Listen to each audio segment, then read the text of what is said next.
Sophie, who had been eating a steak absent-mindedly, suddenly became alert when she heard the word girlfriend. Dracon and Helen, who had been talking and laughing with Jacob's parents and grandma, also became serious. Sensing the change in the atmosphere, Jacob explained in a hurry. "Mom, she's just a friend from class." "Friend?" Mila didn't believe him. "I saw you holding her hand." "No, I didn't. Mom, stop it." Jacob was anxious and tried to explain.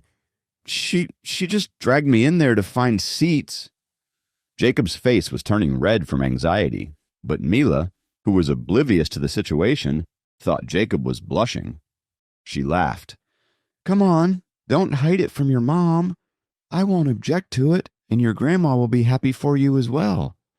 Besides, that girl seemed very pretty and sweet. Your father thinks well of the girl, too."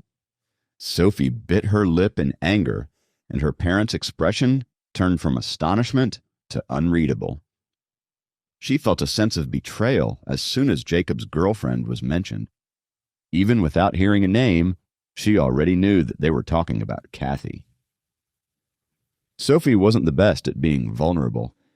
She always expressed her anger as a defense mechanism, but right now, she didn't know how to react. She already had her insecurities about the pretty college girl who seemed very interested in Jacob, and all this was just confirming her suspicions. "Jacob, is she really your girlfriend?" Grandma asked. "No, she isn't. She is really just my friend. We only went to the lecture together," Jacob explained. Beads of sweat began to form on his forehead. Jacob stole a quick glance at Sophie, who was looking down the whole time, not willing to meet his gaze. He knew for a fact that she wouldn't react well to this situation. Although there wasn't much between him and Sophie yet, Jacob liked their relationship and the pace it was moving at. He didn't want this one conversation to mess up all the progress they had made together. He was Sophie's fiancé. Besides, there was nothing going on between him and Kathy. He wouldn't take the blame for things he didn't do. However, his explanation only convinced his parents that something suspicious was going on. Seeing his mother's interest, Walter warmed up to this topic and added, "Jacob, although I only had a glimpse of her, I think she is a good girl. She was good to you. I would be happy if you go out with her. If she is not your girlfriend yet, you can pursue her, since she looks like a fine and considerate girl. I'm sure your grandma will like her as well." He had angered his mother with his lateness, and now he wanted to cheer her up with her favorite topic, Jacob's prospect of a girlfriend, and in extension, his marriage. However, they didn't know they were making the matter worse in the eyes of the potential in-laws sitting across the table. Helen looked worried. Dracon had a blank expression on his face the whole time. There was nothing more important to them than their daughter, and if this were true, it would not only break her heart, but also create a lot of problems in getting her dragon core back. Due to Sophie being slightly younger, Walter and Mila didn't think of pairing Jacob and Sophie together, and kept pestering Jacob to tell them more about the other girl. Seeing Jacob in a good mood these past few days, Grandma did have her suspicions that he had a girlfriend.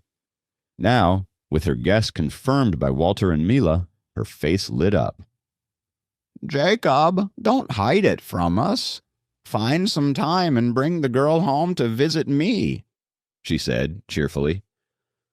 After all, making Sophie her granddaughter-in-law was just her wishful thinking, and she would be happy if Jacob had indeed gotten a girlfriend. Sophie couldn't listen to it anymore. She felt like any moment now, her face would betray her and give away how affected she really was by this conversation. So she stood up abruptly and left the table. "Soph!" Helen called after her, but Sophie didn't look back. Frustrated, Jacob hurriedly stood up and followed her out of the restaurant. He knew this was coming and had no idea how he would make Sophie believe him now. Seeing Jacob following her, Sophie quickened her steps and ran toward the stairs. However, how could she outrun Jacob after all? Jacob rushed up behind her and grabbed her wrist. "Kathy is not my girlfriend," Jacob told her earnestly. Sophie rolled her eyes and shrugged away from his hand. You don't have to give me an explanation. She looked away. Jacob looked at her and asked, Are you angry? I have nothing to be angry about. I don't care who your girlfriend is, Sophie said stiffly, and gulped that lump that had formed in her throat. Okay, I will explain it to you anyway. That day, Kathy wanted to go to the lecture. Since no one wanted to go with her, she asked me. Later, during the book signing, since one student could only get one signature, she dragged me there to get one extra book signed for her. Jacob explained everything honestly, but Sophie put her hands on her ears, refusing to listen to him. He took her right hand away from her ear and said, Please listen to me. I don't want to, Sophie said, shaking her head. Helpless, Jacob grabbed her hand and began to drag her back to their table. Let me go. I don't want to go back. Sophie hit Jacob's arm with her left hand. However, her feeble struggle was nothing to Jacob, who was now on the second level of the spirit concentration scroll. You... Seeing no other option of freeing herself, Sophie bent her head a little in Jacob's arm. Ouch! Jacob yelled, but didn't let her go. Are you a...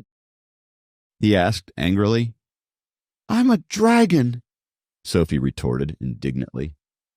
Fortunately, he had reached the second level of the spirit concentration scroll, and his arm muscles were as hard as rocks. That was why Sophie's teeth didn't injure him, even a little bit. Jacob loosened his grip on her arm as they came closer to the table. She turned around and tried to escape, but Jacob caught her by the shoulders and turned her around. He took her hand before walking to their seats. What happened? Walter asked. He was baffled. Something came up, and Soph had to run out and deal with it, Jacob said. Wearing a suspicious look on his face, Walter asked again, So, then, is the matter taken care of? Yes, it's done, Jacob nodded. He grabbed onto Sophie's hand a little tighter and tried to prevent her from running away again. Come back to your seats, then, said Walter. Looking at Sophie's red face, Helen didn't know what had happened, but seeing Jacob rushing out in concern and returning hand in hand with Soph, she thought that everything was okay between them. You two sit together, she said as she looked at them. Sophie didn't want to sit next to Jacob, but she couldn't get her hand free from his grip. Besides, she didn't want to appear ill-mannered in front of Grandma and Jacob's parents. That girl really is not your girlfriend? Mila resumed the topic. She found it weird that Jacob had brought back Sophie with her hand in his. Mom, just believe me when I say she's not my girlfriend, Jacob said, helplessly. He emphasized on his words even more and directed them towards his mother and Helen. Well, I thought you had finally got yourself a girlfriend. After hearing Jacob's answer, Grandma looked a little disappointed. Louise, what do you think of our Soph? Helen asked, seeing Sophie and Jacob wrestling under the table. Smart, lively, friendly. I like her a lot, Grandma answered. What do Mr. and Mrs. Brown think? Helen turned the question to Walter and Mila. Our impressions of her are excellent. She's pretty and clever, Mila said, and Walter, who was sitting next to her, nodded in agreement. Sensing the direction of the conversation, Sophie and Jacob stopped their attacks and defenses under the table simultaneously and turned their eyes to the elders at the table. After observing and pondering for a few seconds, Helen asked Grandma, Louise, do you want Soph to become your granddaughter-in-law?